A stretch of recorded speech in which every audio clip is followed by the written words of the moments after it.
बाटू हो बाहेर निकल तो। अरे निकला बाहरवा। ए प्रधानमंत्री बाहरवा निकल जिया। प्रधानमंत्री हम क्या हाँ? हाँ तू हिन कहाँ बाटी वैसे प्रधानमंत्री की ना सुनता तू ना सुनत बाटू। हम प्रधानमंत्री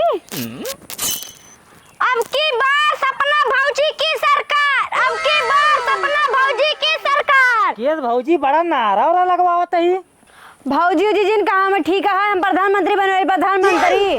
अरे नमस्ते मिनिस्टर साहब नमस्ते। जाए जाए प्रधानमंत्री साहब जाए। अब की बार सपना भौजी की सरकार, अब की बार सपना भौजी की सरकार, अब की बार सपना भौजी की सरकार।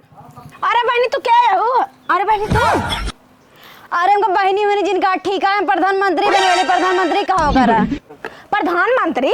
हाँ प्रधानमंत्री हमारे मन से तुमको प्रधानमंत्री का ठीक है। चला चलते ऑटो दे दू ठीक बाटे। अरे मोरे राम हुई तो एकदम पगला गई बाटे।